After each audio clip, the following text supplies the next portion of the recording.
즐거운 토요일입니다. 그죠? 억지로 오신 분들은 없을 테니까 오늘 말씀 그 시편 19편 본문 말씀으로 함께 그 말씀에 대해서 하나님의 말씀에 대해서 함께 나누도록 하겠습니다. 저희가 지금 그 토요 청년회를 통해서 성령 충만한 삶이란 무엇인가에 대한 큰 주제 아래 지난 1과에서 순종하는 삶에 대해서, 그리고 이제 그 지금 2과 삶과 말씀에 대해서 함께 교제하고 있는데요. 오늘 시편 19편 말씀과 함께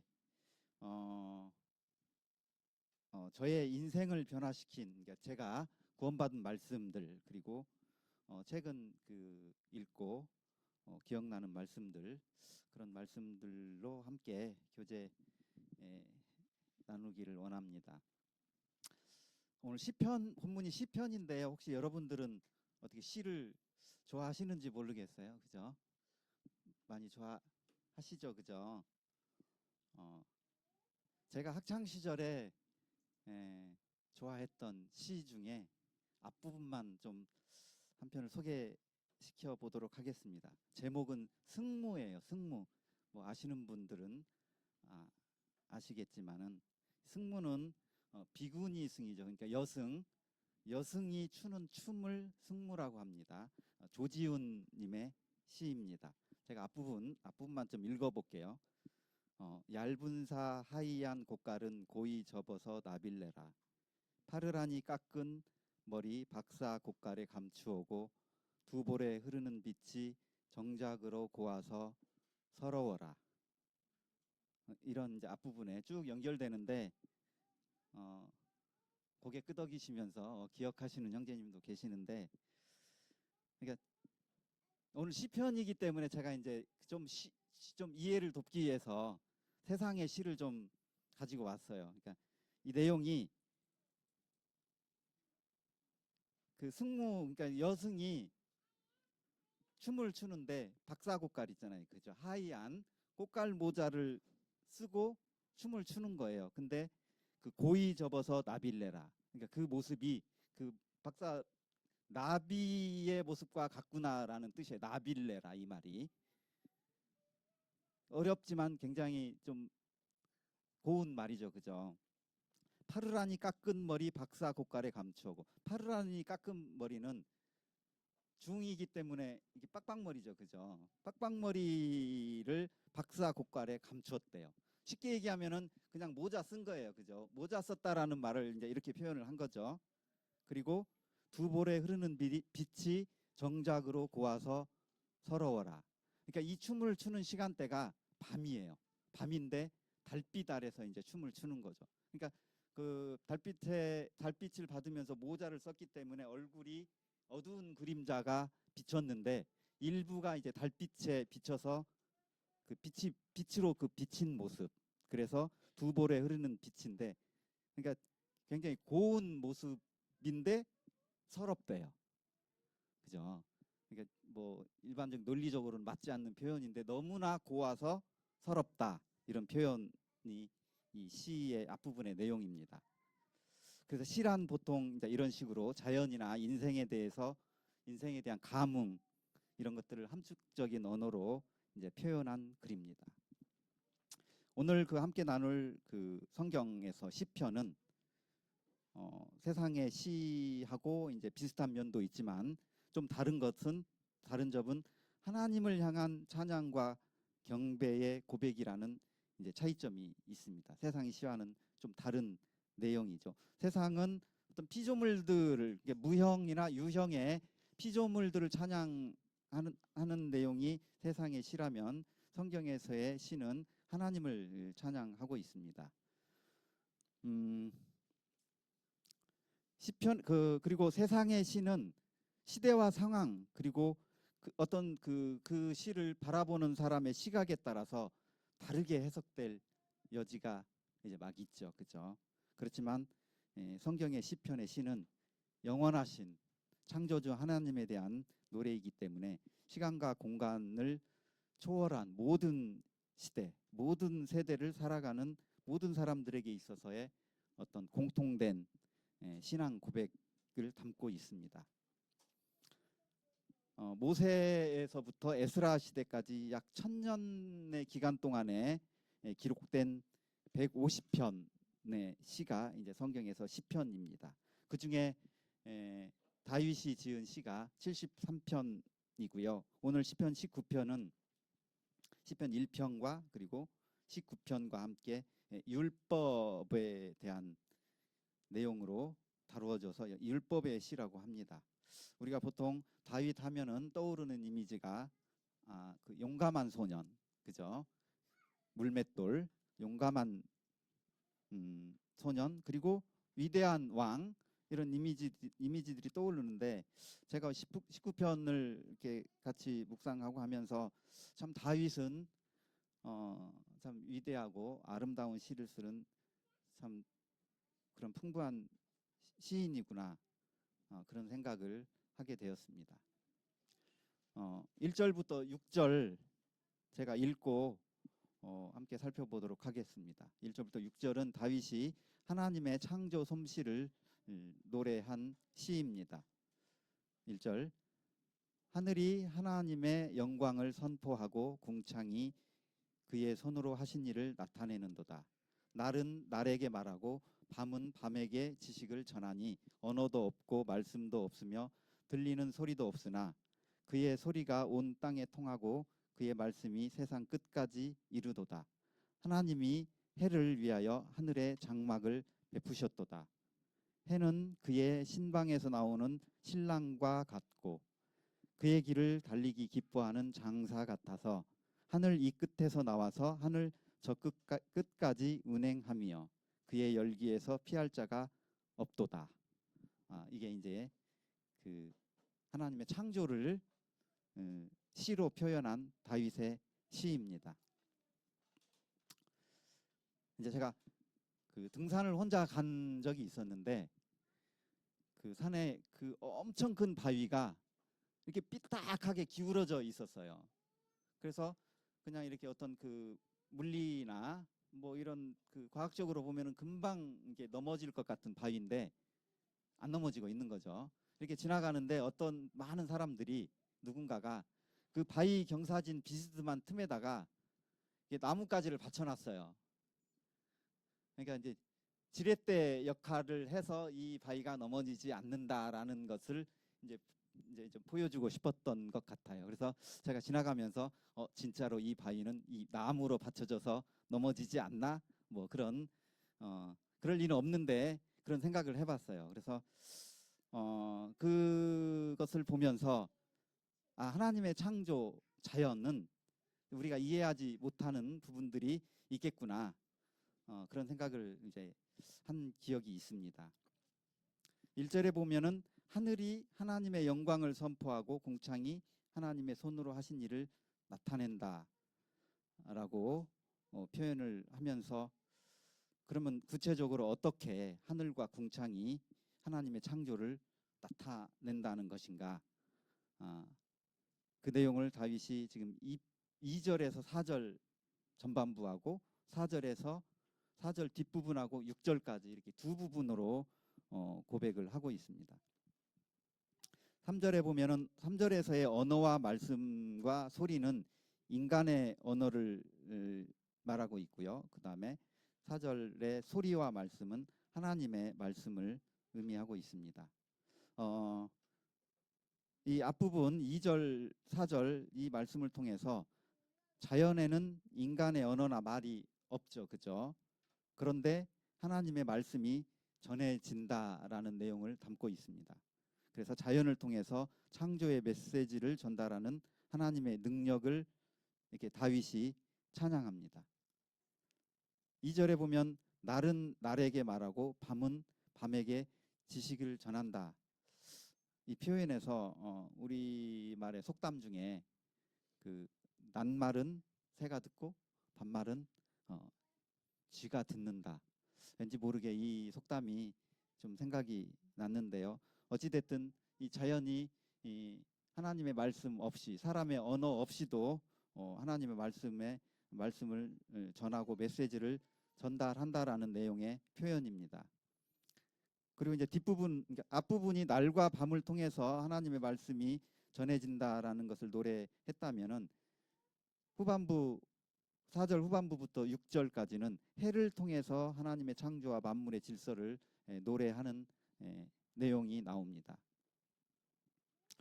5절 6절에서 다윗은 해를 신랑과 장사에 비유를 했습니다.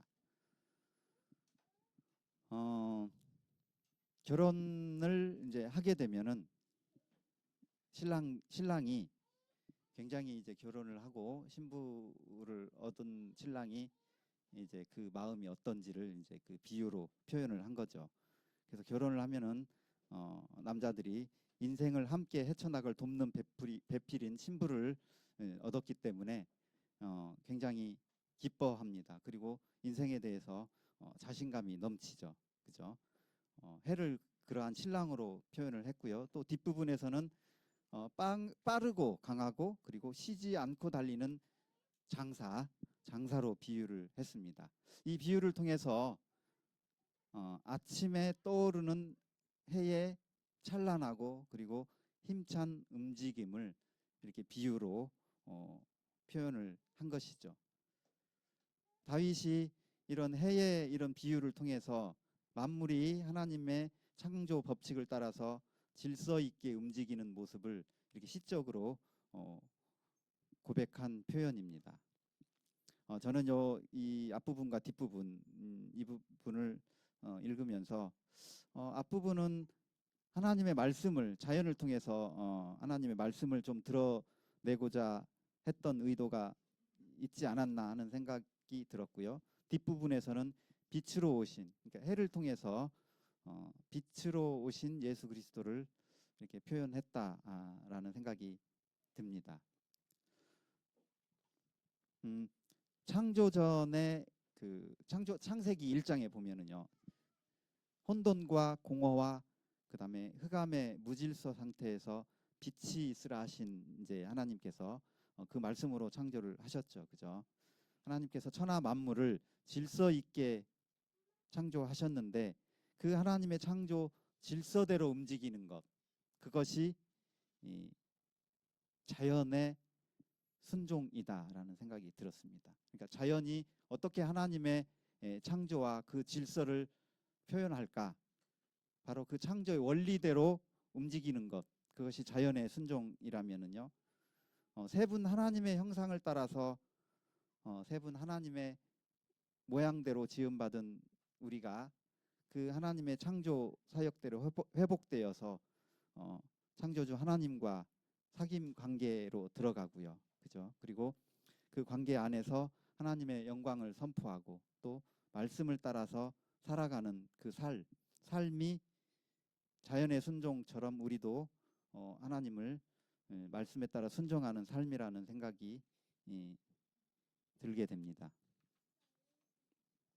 이제 두 번째 말씀 7절에서 11절까지 말씀은 다윗이 하나님의 말씀을 이제 앞에는 창조 자연을 노래했다면은 뒷부분은 하나님의 말씀을 노래하는 내용입니다. 7절부터 11절까지인데요.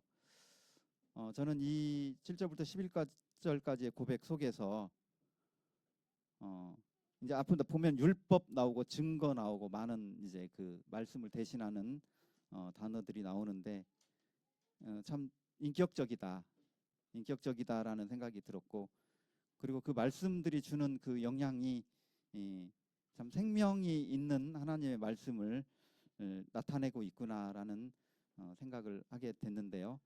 7절부터 11절까지는 다 같이 한번 함께 읽어보도록 하겠습니다. 7절입니다. 자, 시작. 여호와의 율법은 완전하여 영혼을 소성시키며 여호와의 증거는 확실하여 우둔한 자를 지혜롭게 하며 여호와의 교훈은 정직하여 마음을 기쁘게 하고 여호와의 계명은 순결하여 눈을 밝게 하시도다. 여호와를 경외하는 도는 정결하여 영원까지 이르고 여호와의 법도 진실하여 다 의로우니 금 곧 많은 순금보다 더 사모할 것이며 꿀과 송이꿀보다 더 달도다. 또 주의 종이 이것으로 경고를 받고 이것을 지킴으로 상이 크니라. 네. 율법, 증거, 교훈, 계명, 도, 법, 이렇게 여섯 단어로 말씀을 대신하고 있습니다.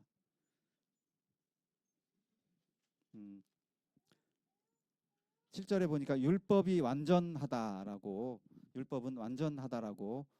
그렇게 표현하고 있는데요. 우리나라는 법치국가죠, 그죠? 법치국가인데 법치국가는 법이 지배하는 나라입니다. 근데 이 법을 국민이 대표하는 사람들, 즉 국민에 의해서 법은 만들어지죠. 그리고 이렇게 보면은 사람을 지배하는 법을 사람이 만들어서 이렇게 만든 그런 국가가 이제 법치국가인데, 사람이 만들었으니까 마음에 안 들면은 사람이 이제 바꾸기도 하고요. 그리고 좀 불필요하다고 생각하면은 그 법을 이렇게 없애기도 하죠, 그죠? 그리고 누군가에게 유리하게 또 법을 만들 수도 있습니다. 결국 그 사람이 만든 법은 불완전한 사람이 만들었기 때문에 불완전한 법이 될 수밖에 없겠죠. 그렇지만 반면에 완전하시고 그리고 영원하신 하나님께서 제정하신 법은 중간에 변경하거나 폐지할 필요가 없이 완전합니다. 성경은 이 40여 명의 이 저술자가 약 2100년 동안에 걸쳐서, 그리고 그 내용이 창세 전부터 그리고 영원 후까지의 내용을 기록하고 있는데, 그 주제가 통일되고 그리고 전체적인 그 내용이 전혀 허술하지 않다라는 것을 우리가 꼭 이렇게 교리 시간에 배워서가 아니고, 우리가 창세기부터 요한계시록까지 매년 일독을 하면서 저희들이 실질적으로 느끼고 경험하고 있습니다. 저는 2004년도, 제가 벌써 그 구원받은 지가 21년이 됐더라고요. 2004년도에 제가 구원을 받았는데, 어느 무더운 여름날, 제가 이제 구원받은 날짜는 정확히 기억은 안 나는데 2004년 10월 3일 날 제가 침례를 받았어요. 침례를 받았는데, 저는 구원받기 전까지 무신론자는 아니었는데 저는 막연히 그냥 신은 있을 것 같다, 그런 생각을 했는데, 그렇다고 어떤 종교나 또는 어떤 영적인 문제에 제가 관심이 있었던 사람은 아니에요. 2004년도면 제가 35살, 36살 이 시기인데 그런 관심이 없었습니다. 그리고 제가 이제 저희 아내와 결혼하고 서울 신림동 고시촌에서 살았는데, 둘째가 태어나고 나서 애들이 이제 하도 우니까, 고시촌인데 울면 안 되잖아요. 공부하는 사람들만 모여 있는데. 그래서 민원이 끊임없이 들어왔어요. 시끄러워서 공부가 안 된다고. 그래서 저희가 쫓겨나듯이 서울에서 성남으로 이사를 갔어요. 성남으로 이사를 갔는데, 저희 아내가 이제 결혼하고서 계속 저한테 함께 교회를 가자고 계속 그랬었거든요.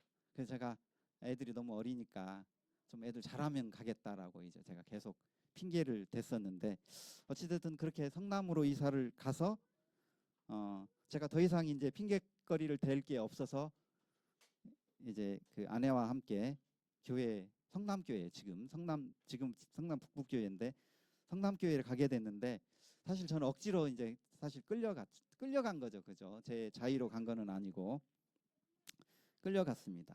그래서 성남교회에서 그 복음 교제를 했고요. 그래서 제가 계속 말씀을 전해 들었고, 그리고 그때 그 복음 교제 내용 중에 그 성경에 대한 내용을 이렇게 지금은 비디오 테이프가 없는데, 이제 그때는 비디오 테이프였어요. 비디오 테이프 그 영상 자료를 통해서 이제 제가 그걸 보기도 하고 하면서 이제 저를 그 교회에서 하나님께로 계속 인도했는데 제가 교회를 억지로 끌려가듯이 갔기 때문에 이제 그런 것들이 제 마음에 들어오지는 않았죠. 이제 그렇게 계속 이제 교제를 하던 이제 어느 날이었는데 제가 알고 있는 그죠?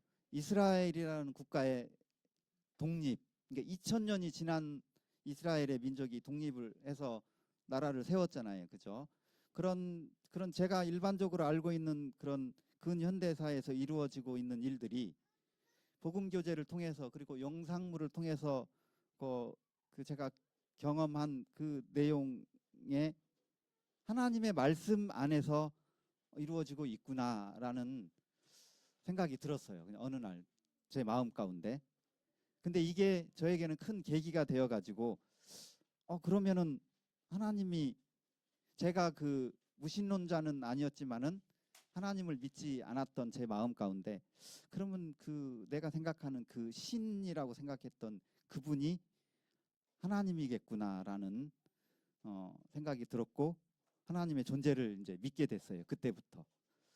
그렇다면 그 하나님이 지었다는 그 성경의 모든 내용이 다 사실이고 그때부터 그 성경의 말씀을 신뢰하게 되었습니다.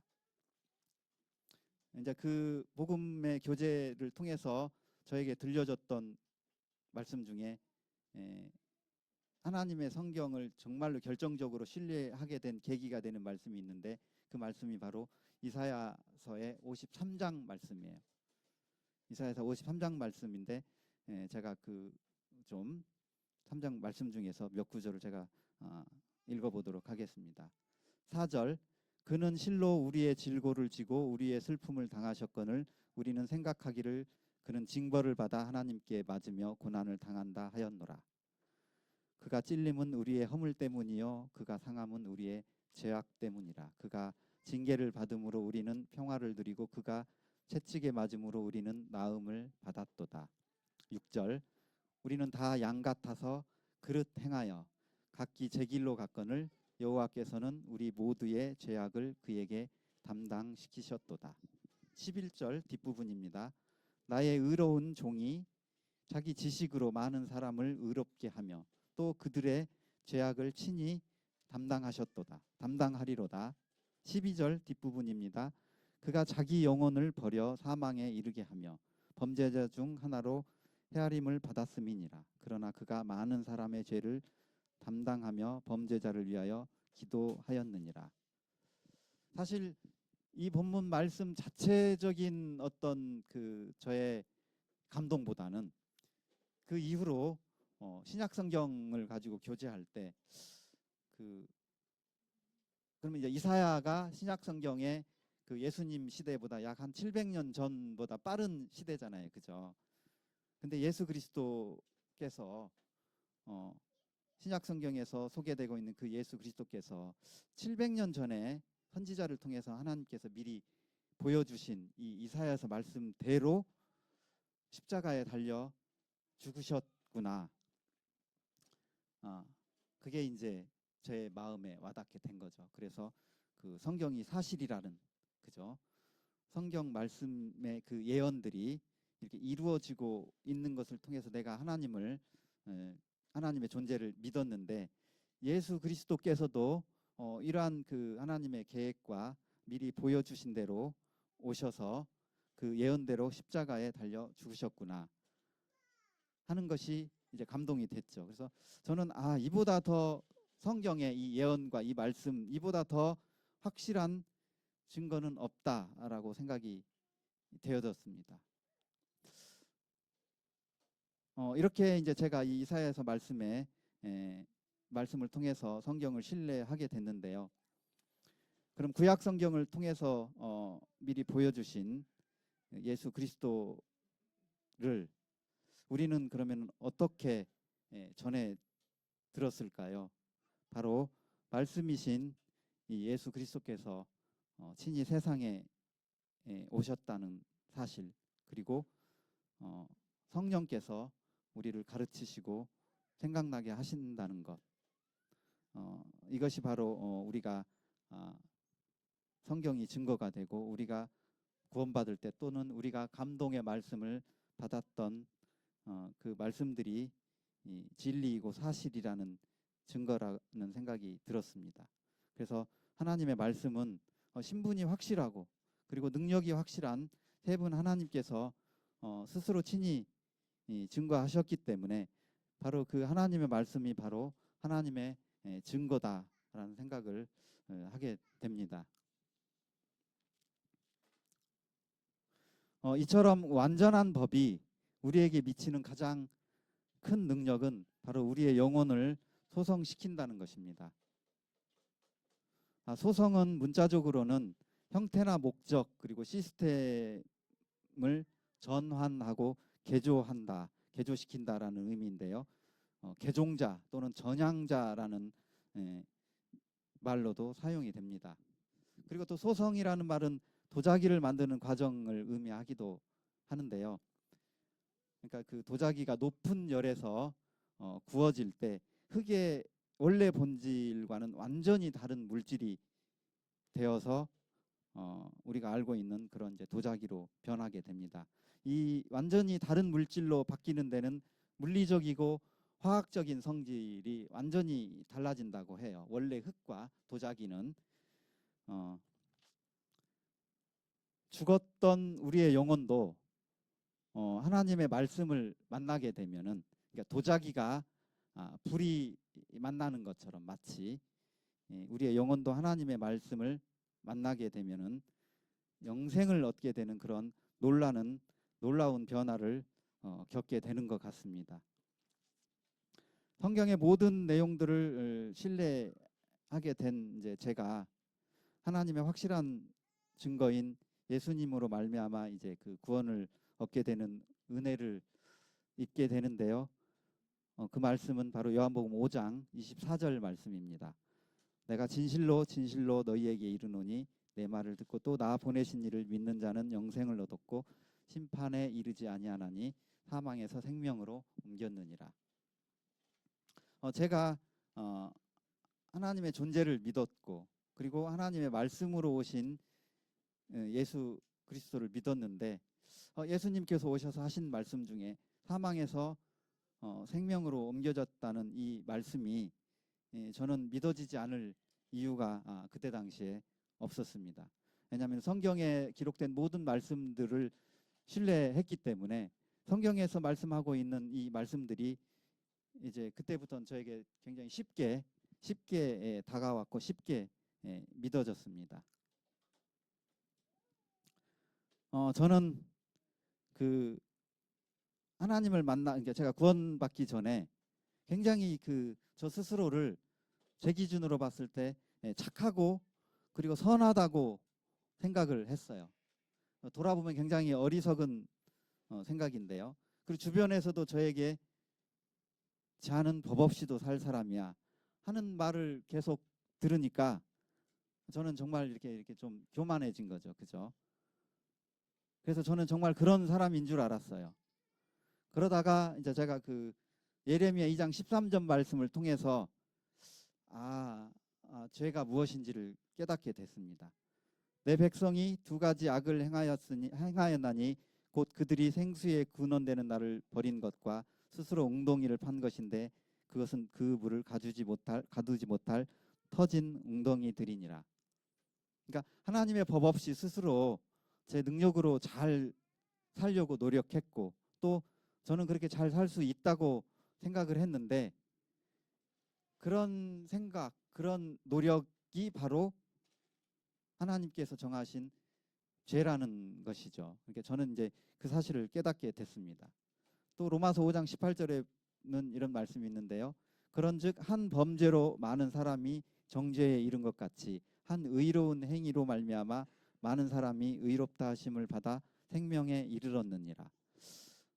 저는 아담 때문에 모든 사람이 죄인이 되었고 그리고 예수 그리스도 때문에 모든 사람이 의인이 된다라는 말이 처음에는 얼핏 이해가 안 갔어요. 저는 성격이 좀 뭐든지 좀 이렇게 논리적으로 맞아야 되고 좀 제가 이해하지 못하면 이렇게 꼬치꼬치 좀 따지기를 좋아하는 그런 사람인데 이 로마서 5장 18절 말씀이 내가 왜 죄인이, 그러니까 왜 아담의 죄가 나에게 왔고 또 내가 예수 그리스도로 인해서 내가 왜 의인이 되었는지를 알게 하신 바로 말씀이 바로 5장 18절 말씀입니다. 8절에 여호와의 교훈은 정직하여 마음을 기쁘게 한다라고 다윗이 이제 그렇게 말씀을 표현했는데요. 성경의 인물 중에 제가 좋아하는 인물이 또 있는데 바로 이제 삭개오입니다. 삭개오를 좋아하는데 돌무화과 나무에 이제 삭개오가 올라갔잖아요. 그죠? 예수님이 삭개오야 속히 내려오라. 내가 오늘 내 집에 유하여야 하겠다 하시니 급히 내려와 즐거워하며 영접하거늘. 이 삭개오는 예수님의 말씀을 기쁘게 받았던 것 같아요. 그죠? 그래서 즐겁게 영접했다고 누가복음 19장 이제 5절 6절 말씀에 기록이 되어 있는데 예수님의 말씀을 기쁘게 받았기 때문에 기쁜 마음으로 자신의 소유의 절반을 가난한 사람들에게 나누어 주었습니다. 저에게도 예수님의 말씀이 기쁘게 받아들여졌던 기억이 있죠. 그죠? 왜냐하면 구원받은 성도 우리 모두에게는 다 그런 기억들을 가지고 있을 것입니다. 제가 한 21년 전에 그때 기억을 제가 더듬어 봤어요. 그러니까 그 성남교회 강당인데 양쪽 기퉁이에 이제 그 뭐죠? 방송실, 아주 조그만 방송실, 게 칸막이로 막아가지고, 근데 여름철에 방송실은 그 난방이 안 되기 때문에 엄청 더웠던 기억이 있어요. 거기에 이제 두 복음을 전하시는 형제님하고 쭈구리 앉아서 이제 복음을 이제 전했던 그 순간이 기억이 났습니다. 그래서 더운 여름날에 좁은 방송실에서 제가 그때 저의 죄가 사해졌음과 그리고 이 일을 위해 예수 그리스도께서 생명을 내어주셨다라는 그 사실을 깨닫고 제가 그 형제님 앞에서 저의 구원을 시인했던 그 순간이 있었는데 그 순간에 제가 굉장히 저의 심장이 뛰었던 것, 그리고 제 마음이 울컥했던 그 기쁨의 심장이고 기쁨의 그저 감동이었던 그 순간이 저에게도 있었음을 좀 기억을 해보게 됩니다. 다음 이제 여호와의 계명은 순결하여 눈을 밝게 하신다 라는 표현이 있습니다. 하나님의 말씀은 순수하고 그리고 깨끗하고 그래서 우리의 정욕에서 벗어나게 합니다. 우리 눈을 밝게 하고 또 몸과 마음을 하나님께로 향하게 합니다. 우리가 하나님의 계명을 알기 전에는 우리 눈이 가리워져서 빛이신 예수 그리스도를 볼 수가 없었는데 우리가 하나님께서 주신 말씀을 통해서 생명이신 예수 그리스도를 볼 수 있고 또 깨닫게 될 수 있고, 그리고 우리가 그런 하나님의 말씀을 계속 바라보면서 죄 가운데서 멀어지는 그런 삶을 살아갈 수 있다고 생각이 됩니다. 제가 살아가면서 또 구원받은 이후에 저에게 교훈이 되기도 하고요. 또 하나님의 계명이기도 하고 또 어떨 때는 두려운 경고가 되기도 한 말씀이 있습니다. 그런데 이제 제가 살아가면서 제가 경험한 바로 그런 하나님의 말씀을 불순종할 때는 저의 삶이 힘들었지만 제가 그 말씀들에 순종했을 때 하나님께서 나를 정말 바른 길로 인도하시는구나 하는 말씀들이 있습니다. 주로 이제 직장과 가정에서 저를 바르게 하는 말씀들인데요. 에베소서 6장 5절 말씀입니다. 종들아 두려워하고 떨며 성실한 마음으로 육체의 상전에게 순종하기를 그리스도께 하듯 하라. 이 말씀은 제가 직장 생활하면서 제가 항상 기억하는 말씀입니다. 제가 업무 중에 가끔 이제 대표님하고도 이제 의견이 다를 때가 있어요. 그러면 이제 우리는 업무 특성상 이제 막 싸움을 하죠. 그러니까 말싸움을 하는 거예요. 서로 자기의 의견이 맞다라고 주장을 하게 되는데 그게 심하다 보면 이제 언쟁이 되기도 하는데, 야, 내가 지금 회사 사장님하고 지금 언쟁을 하고 있구나. 그런 순간이 딱 들 때가 있어요. 그럴 때마다 생각나는 게 육체의 상전에게 순종하기를 그리스도께 하듯 하라는 이 에베소서 말씀이 항상 떠오릅니다. 다음은 베드로전서 3장 7절 말씀입니다. 남편들아, 이와 같이 지식을 따라 너희 아내와 동거하고 그를 더 연약한 그릇이요 또 생명의 은혜를 함께 이어받을 자로 알아 귀히 여기라. 이는 너희 기도가 막히지 아니하게 하려 함이라. 이 말씀은 제가 기억에 생생히 나는데요. 서대문 교회로 천거한 이후에 제가 발견하고 또 저의 눈을 밝게 하신 말씀이에요. 결코 잊을 수 없는 말씀인데요. 제가 아까 저희 가족이 성남으로 이사를 갔다고 그랬잖아요. 그러다가 2013년도로 기억하는데 성남교회 서대문 교회로 이제 천거할 즈음인데 저희 아내와 정말 오랫동안 좀 불편한 관계에 있었던 시기입니다. 저는 성남교회를 떠나고자 하는 마음의 결정이 선뜻 없었어요. 근데 저희 아내는 이건 나중에 알았는데 금식 기도를 했대요. 그 성남교회에서 서울에 가까운 교회로 가게 해달라는 기도를 했다고 들었어요. 근데 그 서대문 교회, 서울에 있는 교회죠. 원래는 성남교회를 딱 지정해서 기도를 하지는 않았기 때문에. 근데 그게 1년이 걸렸어요. 그러니까 성남교회에서 서울에 있는 이제 결과적으로 서대문 교회로 오는 시간이 1년이 걸렸는데 아내의 기도를 들으신 거죠. 그죠? 하나님께서. 그죠? 왜냐면은 지금 나중에 생각해 봤을 때. 그래서 이 말씀이 근데 제가 지금 이 베드로전 3장 7절 말씀을 통해서 부부 의견이 맞지 않으면 나의 기도가 막힐 수가 있구나. 그런 생각을 이 말씀을 통해서 제가 깨닫게 됐어요. 그래서 이제 그 이후에도 이제 물론 이제 그 귀히 여기라는 그 아내의 말씀을 따라서 좀 의견이 달라서 좀 다투거나 그런 일이 있을 때마다 저의 감정을 이렇게 회복시켜주는 말씀이 바로 이 베드로전서 3장 7절 말씀입니다. 다음은 이제 에베소서 6장 4절 말씀인데요. 아비들아, 너희 자녀를 노엽게 하지 말고 오직 주의 교훈과 훈계로 양육하라. 제가 아버지인데 자녀들하고 다툴 때가 있어요. 아빠도 자녀들하고 다툽니다. 사실 부끄러운 일인데 사실이에요.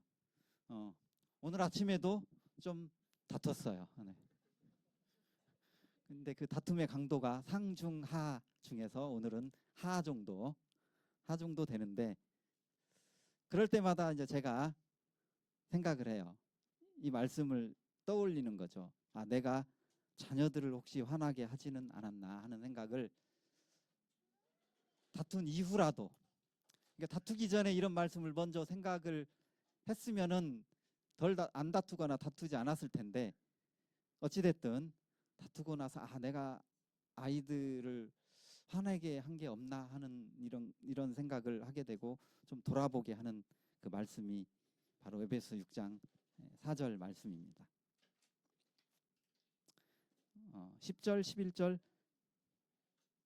요 앞에 이제 말씀은 앞에 그 아까 6가지 단어로 표현된 그 말씀은 금 곧 많은 순금보다 더 사모할 것이며 꿀과 송이꿀보다 더 달도다. 11절 또 주의 종이 말씀으로 경고를 받고 말씀을 지킴으로 상이 크니라. 금과 꿀은 재물과 그리고 먹는 것을 이렇게 상징하는 표현으로 다윗이 그렇게 시를 썼는데 어찌됐든 우리 육체를 위해서 큰 유익을 주는 것들이죠. 저희들 앞에 금과 꿀이 주어졌을 때 뭐 포기할 사람이 없겠죠, 그죠? 세상이 주는 유익들은 결코 영원하지 않습니다. 그리고 우리를 영원히 만족시킬 수 없습니다. 계시록 8장 13절에 보니까 땅에 사는 자들에게 화가 있으리니, 그러니까 세상 끝날에 하나님께서 심판을 하실 건데 세상이, 그러니까 심판받아 없어질 세상에 미련을 두지 말고, 그죠? 하나님의 경고의 말씀, 그리고 두렵고 떨림을 주는 그 말씀들을 우리가 사모하고 구원을 이루어 가야 할 것 같습니다. 10절에서는 그 꿀과 송이꿀이 달다라고 표현을 했잖아요. 사실 이런 표현들은 다른 성경에도 많이 나오는데요. 근데 이제 최근에 제가 그 계시록 10장 연대기 성경 읽다 보니까 이 하나님의 말씀이 항상 단 것만은 아니더라고요. 10장 10절인데요. 내가 천사의 손에서 작은 두루마리를 갖다 먹어버리니 내 입에는 꿀같이 다나 먹은 후에 내 배에서는 쓰게 되더라. 그러니까 먹은 말씀이 소화되어서 뱃속에서 쓰다라는 이제 그 정도의 그 정도로 해석할 수 있는데, 요한이 천사의 말을 따라서 두루마리, 그러니까 말씀을 먹었죠. 그래서 처음에는 그 말씀이 입에 달았는데 이 예언의 책을 깊이 묵상했을 때 그 내용은 썼다. 그러니까 그 말씀이 쓰게 느껴졌다. 왜냐하면은 이 예언의 말씀이 너무나 두렵고 끔찍하고 그런 것들을 또 미리, 그러니까 요한에게 미리 보여주셨기 때문에 요한은 미리 그것을 안다는 거잖아요. 그래서 그 두려운 말씀들을 미리 아는 게 아마 요한에게는 유쾌하지 않았던 것 같아요. 그래서 저희들에게 하나님의 말씀은 우리가 그 말씀을 순종할 때는 꿀과 같이 달겠지만은 그 말씀을 거절하거나 또는 그 말씀대로 살지 못할 때는 그 말씀이 우리에게도 두렵고 그리고 끔찍한 말씀으로 다가올 수도 있지 않을까 하는 생각을 해보게 됐습니다. 그래서 고린도전서 1장 18절에서는 십자가의 도가 누군가에는 미련한 것으로 다가올 수가 있고요. 또 누군가에게는 구원을 받는 하나님의 능력으로도 다가올 수가 있겠습니다.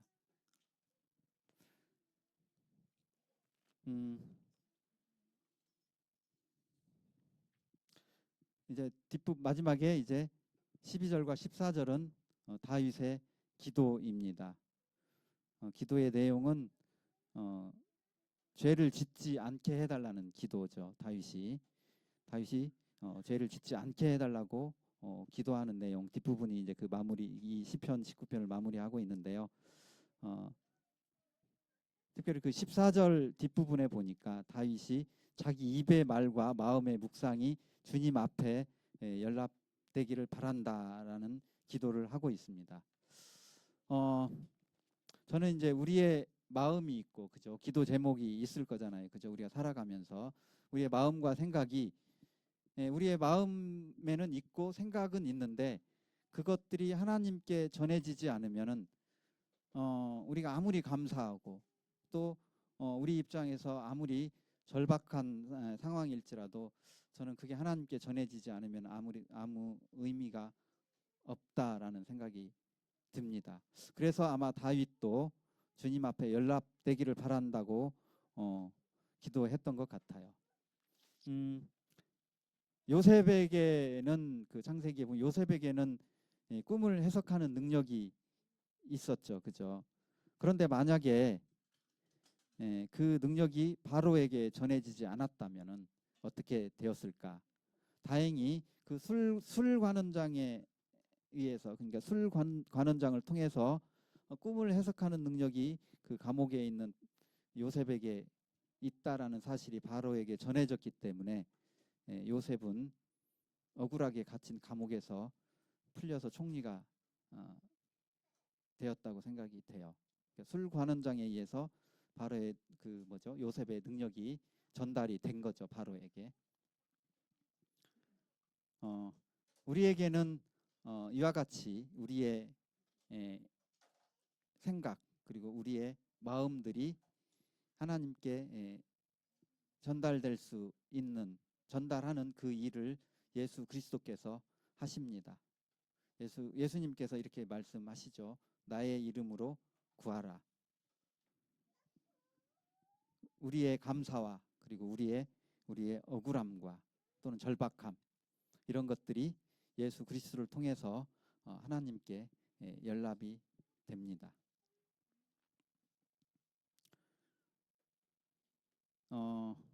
하나님의 말씀을 듣고 행하자, 순종하자. 그러면 그 말씀이 우리의 영혼을 소성시키고 우리의 삶을 변화시킨다. 시편 말씀을 통해서 저희들이 얻을 수 있는 교훈인 것 같습니다. 요한계시록 1장 3절에 이 예언의 말씀을 읽는 자와 듣는 자와 그 가운데 기록한 것을 지키는 자는 복이 있나니 때가 가까움이라. 우리에게 있는 복은 바로 말씀을 읽고 그리고 말씀을 듣고 말씀을 지킬 수 있다라는 것. 이것이 바로 우리에게 있는 가장 큰 복인 것 같습니다. 근데 우리에게 복에 해당하는 이 말씀이 세상에는 없는 복이고 그리고 세상에서는 볼 수도 없고 그렇죠. 그리고 세상에서는 결코 줄 수도 없는 복이라는 것입니다. 그래서 이 복을 우리가 받은 것에 대해서 더욱 하나님의 은혜가 크고 감사가 되는 것 같습니다. 지금 저희가 교제를 통해서 하나님의 말씀과 그리고 우리의 삶에 대해서 우리가 지금 공부를 하게 되는데요. 저는 그 말씀을 그러니까 보고 듣는 것으로 끝나지 말고, 그죠? 그 말씀을 행하는 것, 그것이 지금 하나님께서 우리에게 바라는 소망이고 우리에게 원하는 것이라는 생각을 하게 되면서 시편 19편을 함께 나눴습니다. 기도하고 마치도록 하겠습니다. 우리의 영혼을 소성시키시고 또 삶을 변화시키는 말씀을 주셔서 참 감사를 드립니다. 오늘 시편 19편 말씀을 통해서 듣기만 하지 말고 행하는 일에 힘쓸 수 있는 사람이 되는 소망이 저희들에게 있음을 감사드립니다. 날마다 저희들에게 주신 그 말씀이 저희 마음 가운데 묵상이 되고 또 저희 기억 가운데 암송이 되기를 소망합니다. 온전히 이 말씀으로 저희들을 인도하시고 또 저희들의 삶을 주관하시기를 바라며 우리 주 예수 그리스도의 이름으로 감사하며 기도드립니다. 아멘.